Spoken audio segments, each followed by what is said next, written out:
ഇക്കാലത്ത് പല കുടുംബ ബന്ധങ്ങളുടെയും തകർച്ചയെക്കുറിച്ച് കേൾക്കുമ്പോൾ യുവതലമുറ വിവാഹ ജീവിതത്തെക്കാൾ നല്ലത് ലിവിങ് ടുഗദർ റിലേഷൻ ആണെന്ന് ചിന്തിക്കുന്നുണ്ടാകും. ജീവിതത്തിൽ പരസ്പരം ഉടമ്പടിയോ പ്രതിബദ്ധതയോ വേണ്ട. എന്നാൽ ലിവിങ് ടുഗദർ ബന്ധങ്ങളുടെ അപകടത്തെക്കുറിച്ച് അറിയണമെങ്കിൽ കോട്ടയം സ്വദേശിനി ശില്പിയുടെ ജീവിതത്തിലേക്ക് ഒന്ന് തിരിഞ്ഞു നോക്കണം. പങ്കാളി ഉപേക്ഷിച്ച് പോയപ്പോൾ ബാധിതയായ കുഞ്ഞിനെ കൊലപ്പെടുത്തിയ അമ്മയുടെ കഥ. ബംഗളൂരുവിലെ പഠനവും ജോലിയുമൊക്കെ ശില്പയെ കഞ്ചാവിന് അടിമയാക്കി. ഇതാ യുവതിയുടെ ജീവിതം തന്നെ തകർച്ചയിലേക്ക് നയിച്ചു. 14 വർഷം മുൻപ് പ്രണയിച്ച് വിവാഹം കഴിച്ച ആലപ്പുഴ സ്വദേശിനി ആരതിയുടെ ജീവിതവും സ്വപ്നങ്ങളും കീഴ്മേൽ മറിഞ്ഞത് ഒരൊറ്റ ദിവസം കൊണ്ടല്ല. നമ്മുടെ ബന്ധങ്ങൾക്ക് ഇതെന്താണ് സംഭവിക്കുന്നത്? പോലീസ് പെട്രോൾ പരിശോധിക്കുന്നു. സ്വാഗതം.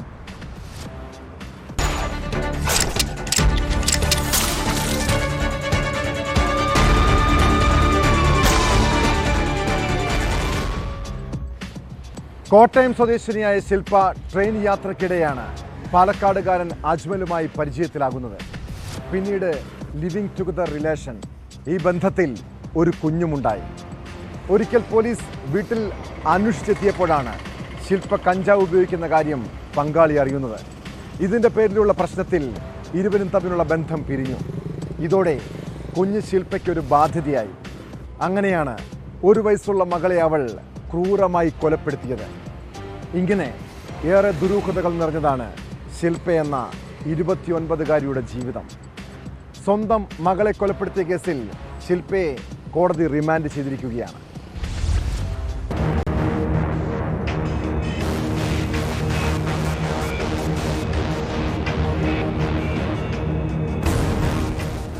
ഒരു ട്രെയിൻ യാത്രക്കിടയിലാണ് ശില്പയും അജ്മലും പരിചയത്തിലാവുന്നത്. പിന്നീടത് പ്രണയമായി വളർന്നു. ഒടുവിൽ ലിവിങ് ടുഗദറിലേക്കെത്തി. ഇതിനിടയിൽ ഇവർക്കൊരു പെൺകുഞ്ഞ് പിറന്നു. കുഞ്ഞുണ്ടായതിന് ശേഷം ഇവർ ചില പ്രശ്നങ്ങൾ ഇവരുടെ കുടുംബത്തിലുണ്ടായി. അതായത് ഈ ശില്പ കഞ്ചാവ് ഉപയോഗിക്കുന്നു, അതുപോലെ തന്നെ മറ്റുള്ള മയക്കുമരുന്ന് സാധനങ്ങൾ ഉപയോഗിക്കുന്നു എന്നുള്ളൊരു വിവരം ഇയാൾക്ക് ലഭിക്കും, അജ്മലിന് ലഭിക്കുകയും തുടർന്ന് ഇവർ തമ്മിലുള്ള ബന്ധം വഷളായി. ഇതേ തുടർന്ന് ഇവർ രണ്ടുപേരും അകന്നു. കഴിഞ്ഞ 6 മാസമായി ഇവർ അകന്ന് ജീവിക്കുകയാണ്.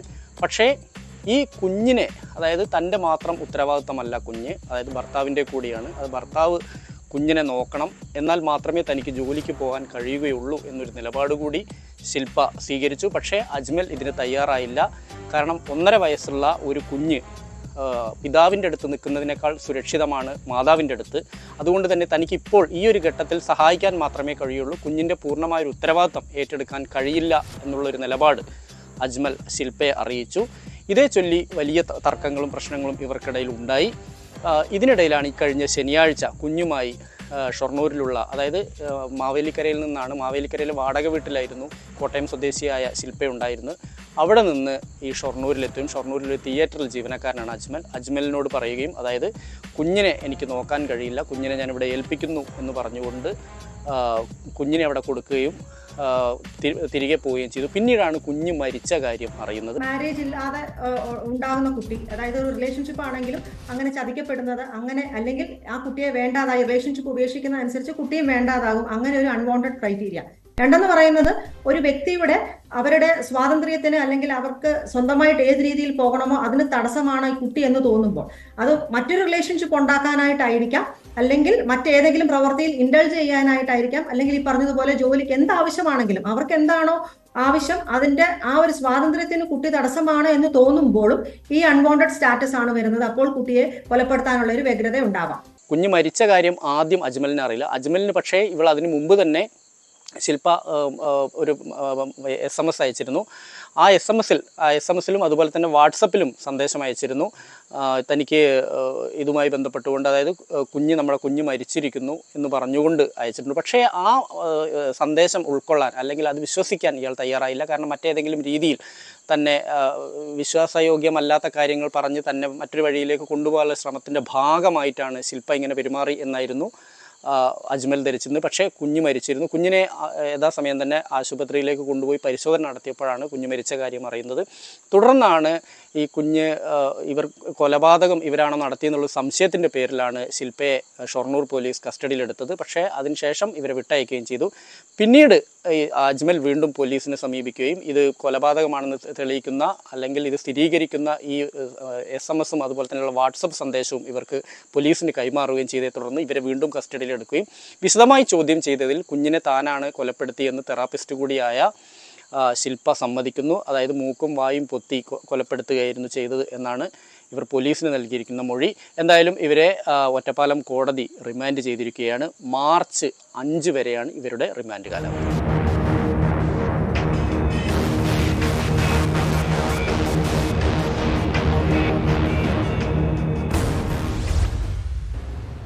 അച്ഛൻ്റെ ക്രൂരതയിൽ അനാഥരാക്കപ്പെട്ട 2 കുരുന്നുകൾ. അച്ഛൻ അമ്മയെ പെട്രോൾ ഒഴിച്ച് ചുട്ടുകൊന്നതിൻ്റെ ഞെട്ടൽ ഇപ്പോഴും വിട്ടുമാറിയിട്ടില്ല. ആലപ്പുഴ പട്ടണക്കാട്ടെ 2ാം ക്ലാസ്സുകാരൻ വിശാലിനും 3 വയസ്സുകാരി സിയയ്ക്കും. പിന്നാലെ അച്ഛൻ്റെ മരണവാർത്തയും. ഭാര്യയെ പെട്രോൾ ഒഴിച്ച് കത്തിക്കുന്നതിനിടെ ഗുരുതരമായി പൊള്ളലേറ്റ ശ്യാം ചികിത്സയിലിരിക്കെയാണ് മരിച്ചത്.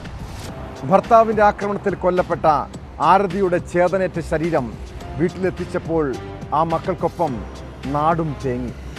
ക്രൂരത നിറഞ്ഞ ഈ ലോകത്ത് ഇനി ആരുണ്ട് ആ കുരുന്നുകൾക്ക് താങ്ങാകാൻ എന്ന വേദനയിലാണ് ഉറ്റവരെല്ലാം. 14 വർഷം മുൻപുള്ള പ്രണയവിവാഹമാണ് ഭർത്താവിൻ്റെ പകയിൽ ആരതിയുടെ ജീവിതം ഒരുപിടി ചാരമായി അവസാനിച്ചത്.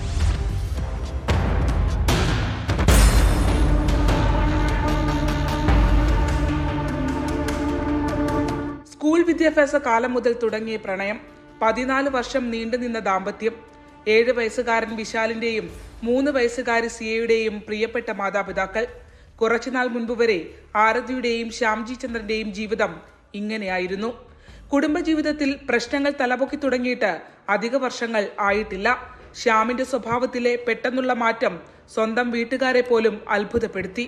ജീവിതത്തിന്റെ പ്രണയം നഷ്ടപ്പെട്ട് പകയുടെയും അക്രമത്തിന്റെയും നാളുകളായിരുന്നു പിന്നീടുണ്ടായത്. പലതവണ കുടുംബാംഗങ്ങൾ ഇടപെട്ട് പരിഹരിക്കാൻ ശ്രമിച്ചെങ്കിലും ശ്യാമിന്റെ അക്രമവാസന ഒന്നിനൊന്ന് കൂടി വന്നതേ ഉള്ളൂ. വെട്ടുകത്തിയുമായി ജീവനെടുക്കാൻ കൊലവിളി നടത്തിയ ഒരു ദിനം ആരതി 2 കുഞ്ഞുമക്കളുമായി സ്വന്തം വീട്ടിലേക്ക് പോയി.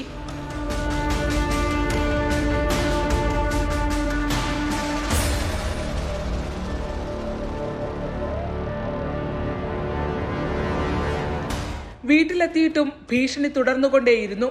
മനസ്സിന്റെ നിയന്ത്രണം നഷ്ടപ്പെട്ട് ശ്യാം വണ്ടാനം മെഡിക്കൽ കോളേജിലെ മാനസിക രോഗ വിഭാഗത്തിൽ വരെ എത്തി. ഇരുവരും തമ്മിലുള്ള ബന്ധം ഒരിക്കലും കൂട്ടിയോജിപ്പിക്കാനാകാത്ത വിധം അകലങ്ങളിലേക്ക് നീങ്ങി. ഇതിനിടയിൽ ഗാർഹിക പീഡന പരാതിയുമായി ആരതി കോടതിയെ സമീപിച്ചു. കടുത്ത പകയിൽ പെട്രോളുമായി ശ്യാം ആരതിയെ പിന്തുടർന്നത് 1-ലേറെ തവണയാണ്. ഒരിക്കൽ ജീവൻ തിരികെ കിട്ടിയത് തലനാരിഴയ്ക്ക്. ആ സംഭവത്തിൽ പട്ടണക്കാട് പോലീസ് ശ്യാമിനെ അറസ്റ്റ് ചെയ്തതോടെ ഭീഷണി അവസാനിച്ചുവെന്നാണ് ആരതിയുടെ കുടുംബം കരുതിയത്.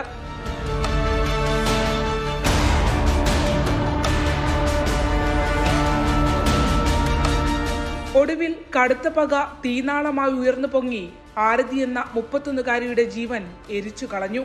ആരതിയുടെ മരണം കരുതിക്കൂട്ടിയുള്ള കൊലപാതകമാണെന്നാണ് പോലീസിന്റെ വിലയിരുത്തൽ. ശരണ്യ സ്നേഹജൻ, ന്യൂസ് 18, ആലപ്പുഴ. ദാമ്പത്യ പ്രശ്നങ്ങൾ പോലെ സാമ്പത്തിക ബാധ്യതയും കുടുംബജീവിതത്തിൽ വലിയ പ്രതിസന്ധി സൃഷ്ടിക്കുന്നുണ്ട്. ചെറിയ കടബാധ്യതയിൽ പോലും ജീവിതം വഴിമുട്ടിയെന്ന് ചിന്തിക്കുന്ന ചില മനുഷ്യരെ നമുക്ക് കാണാൻ കഴിയും. തിരുവനന്തപുരം വിദുരയിലെ അനിൽകുമാറും ഭാര്യ ഷീബയും ആത്മഹത്യ ചെയ്തതിന് പിന്നിലും സാമ്പത്തിക പ്രശ്നമാണ്. ഇരുവരെയും വീട്ടിൽ തൂങ്ങി മരിച്ച നിലയിൽ കണ്ടെത്തുകയായിരുന്നു. സംഭവത്തിൽ പോലീസ് അസ്വാഭാവിക മരണത്തിന് കേസെടുത്തിട്ടുണ്ട്.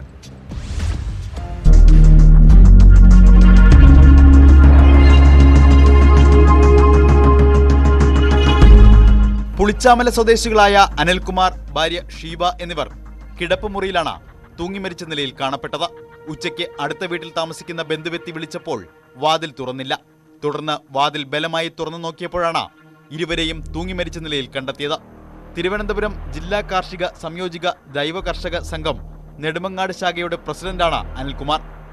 കടബാധ്യതയാണ് ആത്മഹത്യയ്ക്ക് കാരണമെന്നാണ് പോലീസിന്റെ പ്രാഥമിക നിഗമനം.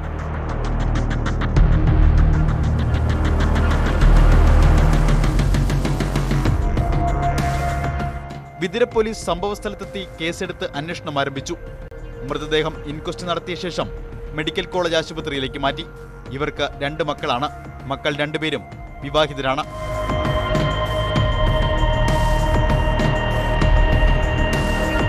ന്യൂസ് 18 തിരുവനന്തപുരം. തിരുവനന്തപുരം ചാക്കയിൽ നിന്ന് കാണാതായ 2 വയസ്സുകാരിയെ കണ്ടെത്തി ഒരു ദിവസം പിന്നിടുമ്പോഴും പ്രതികളെക്കുറിച്ച് വ്യക്തമായ സൂചന ലഭിക്കാതെ ഇരുട്ടിൽ തപ്പുകയാണ് പോലീസ്. കാണാതായ സ്ഥലത്തിന് 1/2 കിലോമീറ്റർ മാത്രം അകലെയുള്ള കാനയിൽ കുട്ടി എങ്ങനെ എത്തിയെന്നതിൽ വ്യക്തതയില്ല. കുഞ്ഞിനെ കണ്ടെത്തിയ സ്ഥലത്തിന് സമീപം 3 പേരെ കണ്ടുവെന്ന് സ്ഥലവാസിയായ ശാന്തി എന്ന വീട്ടമ്മ മൊഴി നൽകിയിട്ടുണ്ട്. CCTVകൾ പരിശോധിച്ചെങ്കിലും പ്രതികളിലേക്ക് എത്തുന്ന വിവരങ്ങളൊന്നും ലഭിച്ചിട്ടില്ല. കുഞ്ഞൊറ്റയ്ക്ക് നടന്നു പോകാനുള്ള സാധ്യതയും പരിശോധിക്കുകയാണ് പോലീസ്.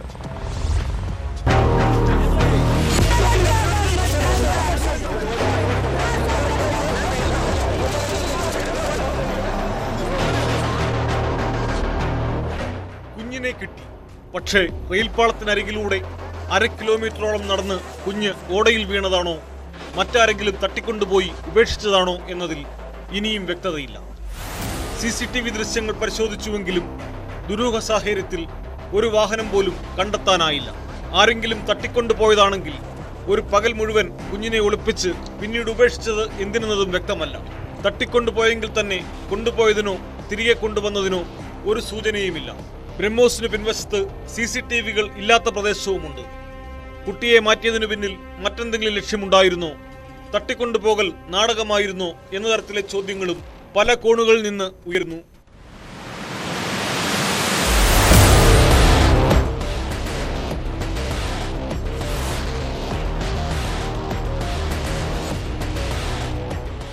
കുട്ടി തനിയെ സഞ്ചരിച്ച് എത്തിയതാണോ എന്നറിയാൻ ഡോക്ടർമാരടക്കം വിദഗ്ധരുടെ അഭിപ്രായം തേടും.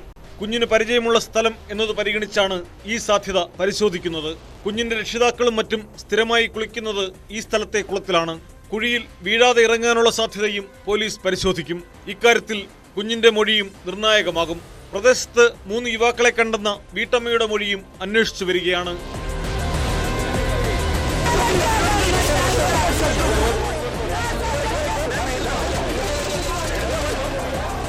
ന്യൂസ് 18 തിരുവനന്തപുരം.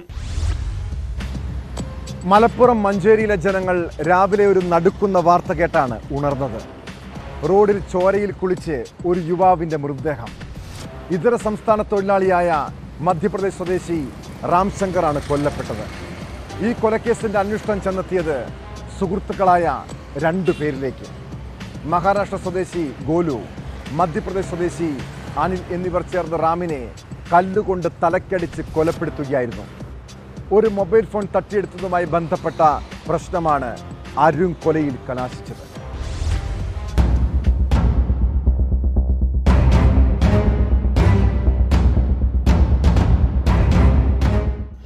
കഴിഞ്ഞ ദിവസം രാവിലെയാണ് മഞ്ചേരി കുത്തുക്കൽ റോഡിന് സമീപത്തുള്ള നടപ്പാതയിൽ നാട്ടുകാർ രാംശങ്കറിന്റെ മൃതദേഹം കണ്ടത്.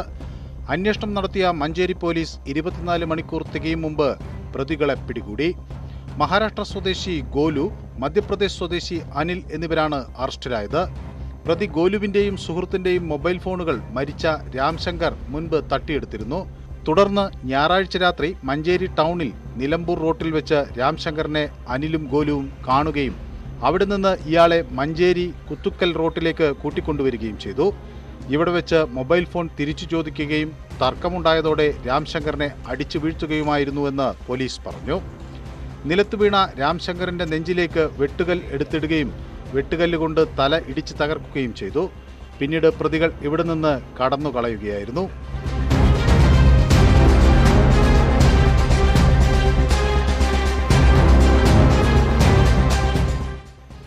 രാവിലെ പരിസരവാസികളാണ് രാംശങ്കർ മരിച്ചുകിടക്കുന്നതായി പോലീസ് സ്റ്റേഷനിൽ അറിയിച്ചത്. DYSP Benny, ASP Kiran PB എന്നിവരുടെ നേതൃത്വത്തിൽ പ്രത്യേക അന്വേഷണ സംഘം രൂപീകരിച്ചിരുന്നു. CCTV ദൃശ്യങ്ങൾ കേന്ദ്രീകരിച്ചടക്കം നടത്തിയ അന്വേഷണത്തിലാണ് നാട്ടുകാരെ ഭയാശങ്കയിൽ ആക്കിയ നിഷ്ഠൂര കൊലപാതകത്തിലെ പ്രതികളെ പിടികൂടാനായത്. മധ്യപ്രദേശിലേക്ക് രക്ഷപ്പെടാൻ ശ്രമിക്കുന്നതിന് തൊട്ടു മുൻപാണ് ഇരുവരും പിടിയിലായത്. മഞ്ചേരി CI KM ബഷീറിന്റെ നേതൃത്വത്തിലായിരുന്നു അറസ്റ്റ്.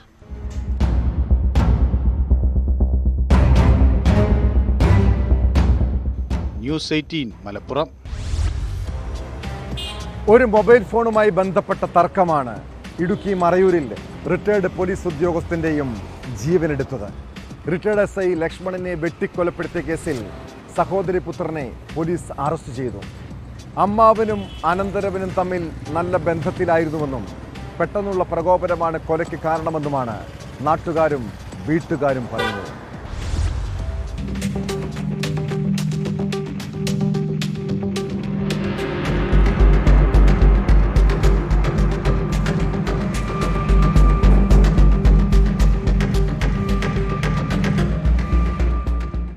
തിങ്കളാഴ്ച വൈകിട്ട് 7 മണിയോടെയായിരുന്നു സംഭവം. വൈകിട്ട് ലക്ഷ്മണന്റെ വീട്ടിലെത്തിയ പ്രതി വാക്കുതർക്കത്തിലേർപ്പെടുകയും വീടിന് മുൻപിൽ വെച്ച് ലക്ഷ്മണനെ വെട്ടുകയുമായിരുന്നു. ഉടൻ തന്നെ ബന്ധുക്കളും നാട്ടുകാരും ചേർന്ന് ലക്ഷ്മണനെ ആശുപത്രിയിലെത്തിച്ചെങ്കിലും ജീവൻ രക്ഷിക്കാനായില്ല. സംഭവ സ്ഥലത്ത് നിന്ന് ഓടി രക്ഷപ്പെട്ട പ്രതിയെ പിന്നീട് കാന്തല്ലൂരിന് സമീപത്ത് വെച്ച് നാട്ടുകാരുടെ സഹായത്തോടെ പോലീസ് പിടികൂടി.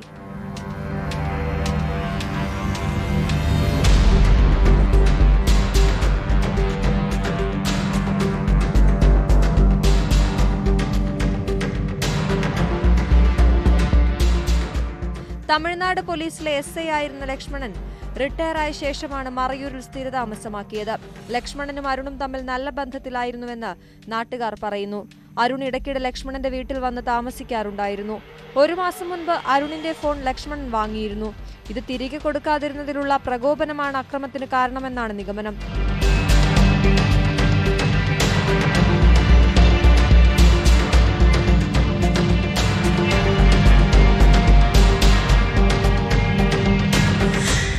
ന്യൂസ് 18 ഇടുക്കി. കുടുംബ പ്രശ്നങ്ങളെ തുടർന്ന് ഭാര്യയുമായി പിണങ്ങി വീട് വിട്ടിറങ്ങിയതാണ് വർക്കല ചാവർക്കോട് സ്വദേശി അജിത് ദേവദാസ്. ഇയാളെക്കുറിച്ച് നാട്ടുകാരും വീട്ടുകാരും പലയിടങ്ങളിൽ അന്വേഷണം നടത്തി. ഒടുവിൽ അജിത്തിന്റെ മൃതദേഹം ഒഴിഞ്ഞ പുരയിടത്തിൽ തെരുവ് നായ്ക്കൾ കടിച്ചു കീറിയ നിലയിൽ കണ്ടെത്തുകയായിരുന്നു. മൃതദേഹത്തിന് 20 ദിവസത്തോളം പഴക്കമുണ്ട്. കഴുത്തിൽ കുരുക്കിട്ടതിൻ്റെ സൂചനകളുണ്ടായിരുന്നു. കുടുംബ പ്രശ്നങ്ങളെ തുടർന്ന് ആത്മഹത്യ ചെയ്തെന്നാണ് നിഗമനം.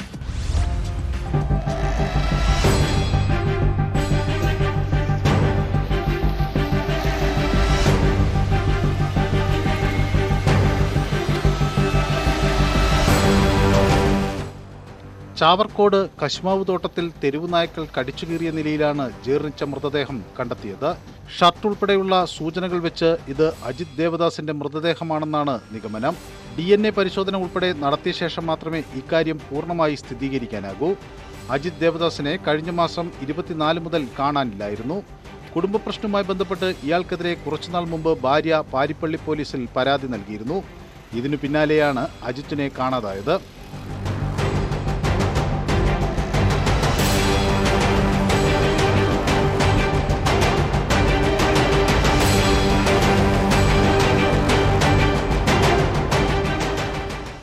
മൃതദേഹത്തിന്റെ കഴുത്തിൽ കുരുക്കിട്ടതിന്റെ സൂചനകൾ ഉണ്ടായിരുന്നു. കയർ പൊട്ടി മൃതദേഹം നിലത്തു വീണതാണെന്ന് കരുതുന്നു. മുഖം ഉൾപ്പെടെ മിക്ക ഭാഗങ്ങളും തെരുവ് നായ്ക്കൾ ഭക്ഷിച്ച നിലയിലാണ്. ദുർഗന്ധം വമിച്ചതിനെ തുടർന്ന് നാട്ടുകാർ നടത്തിയ പരിശോധനയിലാണ് കശുമാവിന്റെ ചുവട്ടിൽ മൃതദേഹം കണ്ടെത്തിയത്. ഫോറൻസിക് വിദഗ്ധർ സ്ഥലത്തെത്തി പരിശോധന നടത്തി. മൃതദേഹം പാരിപ്പള്ളി മെഡിക്കൽ കോളേജ് ആശുപത്രിയിലേക്ക് മാറ്റി.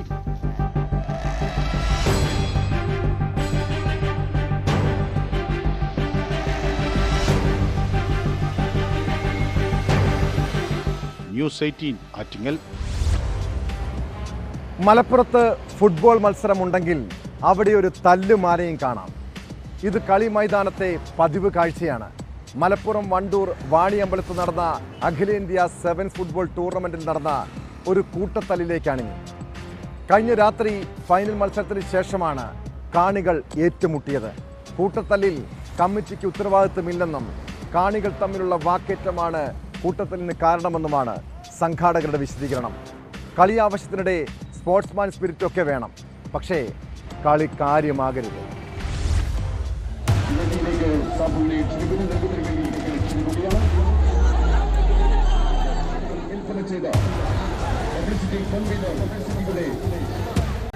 ബേസ് പെരുമ്പാവൂരും യുണൈറ്റഡ് FC നെല്ലിക്കുത്തും തമ്മിലായിരുന്നു ഫൈനൽ.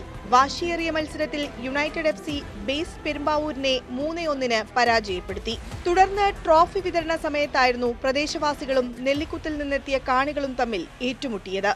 പെരുമ്പാവൂരിൽ നിന്നും നെല്ലിക്കുത്തിൽ നിന്നും എത്തിയവരാണ് പരസ്പരം ഏറ്റുമുട്ടിയത്. തുടർന്ന് സംഘാടകരും പോലീസും ഏറെ പണിപ്പെട്ടാണ് കാണികളെ നിയന്ത്രിച്ചത്.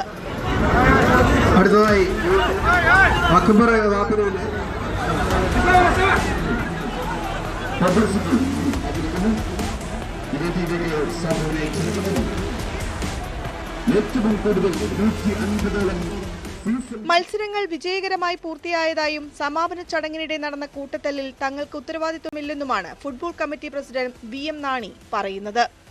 അടിയടക്കുന്നതിന്റെ കാരണം എന്താന്ന് വെച്ചാൽ ഇപ്പോൾ ഗ്രൗണ്ടിൽ എന്തായാലും വാശിയേറിയ മത്സരം നടക്കുക. അപ്പോൾ അതിലെന്തായാലും ആളുകൾ 2 വിഭാഗമായി 2 ടീമിന്റെ കൂടെ നിൽക്കും. അതിലാ ജയിക്കുന്ന സമയത്ത് തോൽക്കുന്ന ടീമിനെ കാണികൾ തമ്മിലൊരു ചെറിയ പരിഹാസങ്ങളൊക്കെ ഉണ്ടാവും. അത് കുട്ടികളല്ലേ, അതിന്റെ ഭാഗമായിട്ടുണ്ടായ ഗാലറിയിലുണ്ടായ പരിഹാസം ഗ്രൗണ്ടിലേക്ക് പടർന്നു. ഗ്രൗണ്ടിൽ നിന്ന് അടി നടന്നപ്പോൾ അത് റോഡിലേക്കും പകർന്നു എന്നുള്ളതാണ് കമ്മിറ്റി മനസ്സിലാക്കുന്നത്. കൂട്ടുതല്ലിൽ നെല്ലിക്കുത്ത് സ്വദേശികളായ 5 പേർക്ക് പരിക്കേറ്റിരുന്നു. ഇതിൽ ഒരു 17-കാരനും അടി തടയാൻ ശ്രമിച്ച അദ്ദേഹത്തിന്റെ പിതാവും ഉൾപ്പെടുന്നു. പരുക്കേറ്റവരെല്ലാം വണ്ടൂർ താലൂക്ക് ആശുപത്രിയിൽ ചികിത്സ തേടി. അതേസമയം ആരും തന്നെ പോലീസിൽ പരാതി നൽകിയിട്ടില്ല.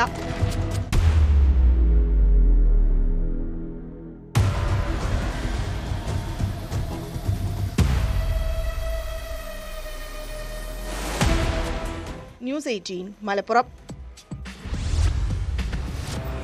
കോട്ടയം കുടയംപടിയിലെ വ്യാപാരിയുടെ ആത്മഹത്യ കർണാടക ബാങ്കിന്റെ ഭീഷണി മൂലമല്ലെന്ന് പോലീസിന്റെ കുറ്റപത്രം. നിരവധി ആളുകളിൽ നിന്ന് ലക്ഷക്കണക്കിന് രൂപ വ്യാപാരിയായ ബിനു കടം വാങ്ങിയിരുന്നതായി കുറ്റപത്രത്തിൽ പറയുന്നു. കടയിലെ ജീവനക്കാരിയുടെ വിവാഹ നിശ്ചയത്തിന് പിന്നാലെയാണ് ബിനുവിന്റെ ആത്മഹത്യയെന്നും കോടതിയിൽ സമർപ്പിച്ച കുറ്റപത്രത്തിൽ വ്യക്തമാക്കുന്നുണ്ട്.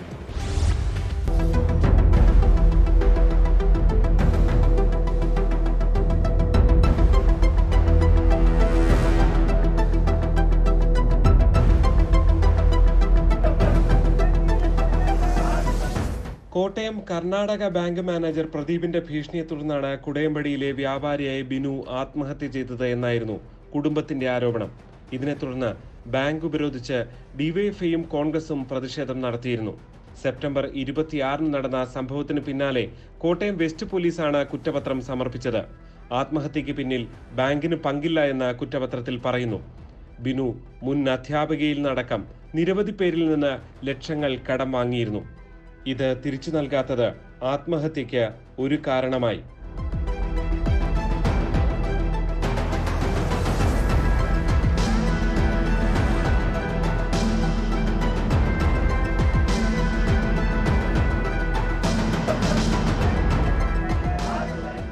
കടയിലെ ജോലിക്കാരിയുമായി ബിനു മണിക്കൂറുകളോളം ഫോണിൽ സംസാരിച്ചിരുന്നതായും കുറ്റപത്രത്തിൽ പറയുന്നു. ഇത് പെൺകുട്ടിയുടെ വീട്ടുകാർ എതിർത്തിരുന്നു. സെപ്റ്റംബർ 24 പെൺകുട്ടിയുടെ വിവാഹ നിശ്ചയമായിരുന്നു. അന്ന് വൈകുന്നേരം 6-നും 11-നും ഇടയിൽ 9 തവണ ദീർഘനേരം ഇരുവരും സംസാരിച്ചു. വിവാഹ നിശ്ചയ ചടങ്ങിൽ ബിനു പങ്കെടുത്തിരുന്നില്ല. ഇതിന് തൊട്ടടുത്ത ദിവസം ആത്മഹത്യയെന്നാണ് കുറ്റപത്രം വ്യക്തമാക്കുന്നത്. ബിനുവിന്റെ പിതാവും ആത്മഹത്യ ചെയ്യുകയായിരുന്നുവെന്നും ഇതും ബിനുവിന്റെ ആത്മഹത്യയ്ക്ക് കാരണമാകാമെന്നും പോലീസ് പറയുന്നു.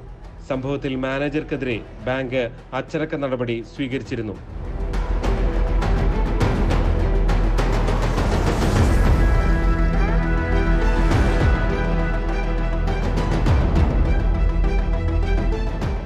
ന്യൂസ് 18 കോട്ടയം.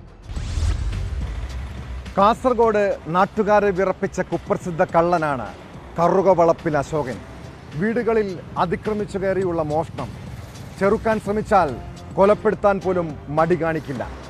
ഏതാനും മാസങ്ങൾക്ക് മുൻപ് കാഞ്ഞിരപ്പൊയിലിൽ വീട്ടിൽ കയറി കവർച്ച നടത്തുകയും വീട്ടമ്മയെ കൊലപ്പെടുത്താനും ശ്രമിച്ച കേസിൽ അശോകന് 7 വർഷം കഠിന തടവ് ശിക്ഷ. കാഞ്ഞിരപ്പൊയിൽ സ്വദേശിനി വിജിതയെ ആക്രമിച്ച് സ്വർണ്ണാഭരണങ്ങൾ കവർന്ന കേസിലാണ് ഹോസ്ദുർഗ് കോടതി ശിക്ഷ വിധിച്ചത്.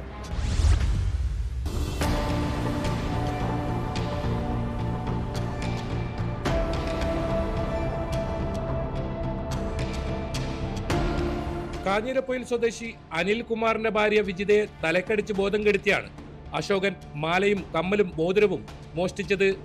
പിന്നീട് ഇയാൾ വീടിനകത്ത് കയറി ഭക്ഷണവും കഴിച്ചു. ഇതിനിടയ്ക്ക് വിജിതയ്ക്ക് ബോധം തിരിച്ചു കിട്ടി.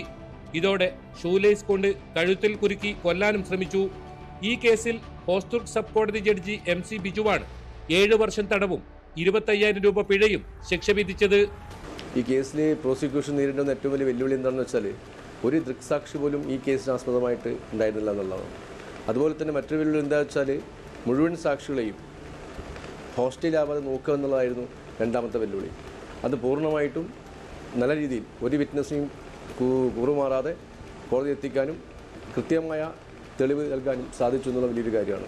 സംഭവത്തിന് ശേഷം കാട് കയറിയ അശോകനെ മാസങ്ങളോളം നാട്ടുകാരും പോലീസും ചേർന്ന് തപ്പിയെങ്കിലും കണ്ടെത്താൻ കഴിഞ്ഞില്ല. ഡ്രോൺ ഉപയോഗിച്ച് വരെ തിരച്ചിൽ നടത്തി. ഒടുവിൽ കാഞ്ഞിരപ്പൊയിലിൽ നിന്ന് വിനോദയാത്ര പോയ യുവാക്കളാണ് കൊച്ചി മറൈൻ ഡ്രൈവിൽ അശോകനെ കണ്ട് തിരിച്ചറിഞ്ഞ് പോലീസിൽ അറിയിച്ചത്. അങ്ങനെ ഈ യുവാക്കളുടെ സഹായത്തോടെയാണ് അശോകനെ പോലീസ് പിടികൂടുന്നത്. റിമാൻഡിലായിരുന്ന അശോകന് നേരത്തെ കോടതി ജാമ്യം അനുവദിച്ചിരുന്നു. എന്നാൽ ജാമ്യത്തിൽ ഇറങ്ങിയ ഇയാൾ വിജിതയെ ഭീഷണിപ്പെടുത്തിയതോടെ ജാമ്യം റദ്ദാക്കി ജയിലിലേക്ക് മാറ്റുകയായിരുന്നു. വിവിധ മോഷണ കേസുകളും പോക്സോ കുറ്റവും ഉൾപ്പെടെ നിരവധി കേസുകളാണ് അശോകനെതിരെയുള്ളത്. വിധിക്ക് ശേഷം ഇയാളെ വിയ്യൂർ ജയിലിലേക്ക് കൊണ്ടുപോയി.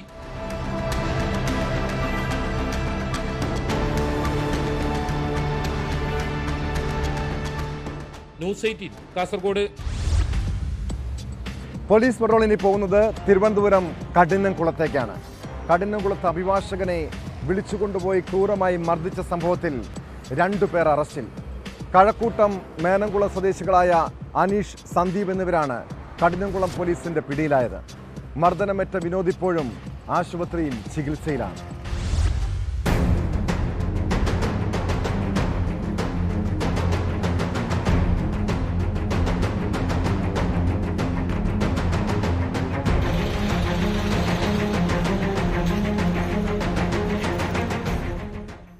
കഴിഞ്ഞ ശനിയാഴ്ച ഒരു സൽക്കാരത്തിൽ പങ്കെടുക്കണമെന്ന് പറഞ്ഞാണ് അഭിഭാഷകനായ വിനോദിനെ കഴക്കൂട്ടം സ്വദേശിയായ യുവാവ് വിളിച്ചു വരുത്തിയത്.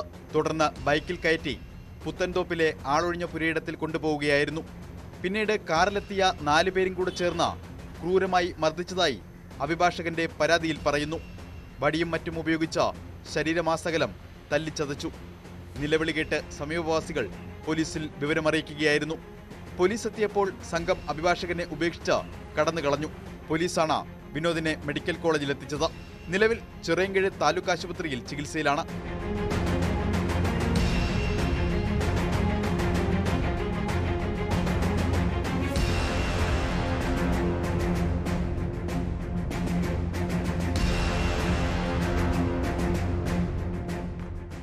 വിശദമായ അന്വേഷണത്തിലാണ് മേനംകുളം സ്വദേശികളായ അനീഷ്, സന്ദീപ് എന്നിവരെ അറസ്റ്റ് ചെയ്തത്. കോടതിയിൽ ഹാജരാക്കിയ പ്രതികളെ റിമാൻഡ് ചെയ്തു. മുഖ്യപ്രതിയായ അനീഷ് കഴിഞ്ഞ ഓഗസ്റ്റിൽ ദേശീയപാതയിലെ സർവീസ് റോഡിൽ നാഗാലാൻഡ് സ്വദേശിനിയെ കടന്നുപിടിച്ച് പീഡിപ്പിക്കാൻ ശ്രമിച്ച കേസിലെ പ്രതിയാണ്.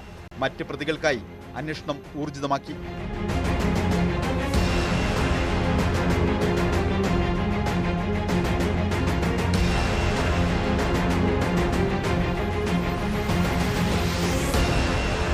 ന്യൂസ് 18 തിരുവനന്തപുരം.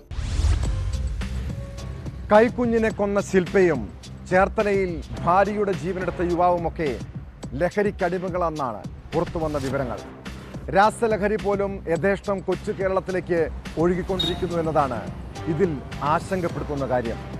ഇതിൻ്റെ ഒടുവിലത്തെ തെളിവാണ് മലപ്പുറത്തും കോഴിക്കോട്ടും നടന്ന വൻ ലഹരി മരുന്ന് വേട്ട. 305 ഗ്രാം മെത്തഫെറ്റമിനുമായാണ് 2 യുവാക്കളെ പൊന്നാനിയിൽ എക്സൈസ് അറസ്റ്റ് ചെയ്തത്. മലപ്പുറം, പാലക്കാട്, തൃശൂർ ജില്ലകളിൽ മെത്തഫെറ്റമിൻ മൊത്ത വിൽപ്പന നടത്തുന്ന സംഘത്തിലെ പ്രധാനികളാണ് ഇരുവരും. കോഴിക്കോട് പുതുപ്പാടിയിൽ ഹോം സ്റ്റേ കേന്ദ്രീകരിച്ച് ലഹരി വിൽപ്പന നടത്തുന്നയാളെ MDMAയുമായി പോലീസും പിടികൂടി. ലഹരിക്കടിമകളായവരുടെ ജീവിതം വൻ ദുരന്തത്തിൽ കലാശിക്കും എന്നതാണ് പാലക്കാട്ടെയും ആലപ്പുഴയിലെയും കഥകൾ നമ്മെ ഓർമ്മപ്പെടുത്തുന്നത്. ഇതോടെ ഇന്നത്തെ പോലീസ് പട്രോൾ പൂർണ്ണമാകുന്നു. നമസ്കാരം.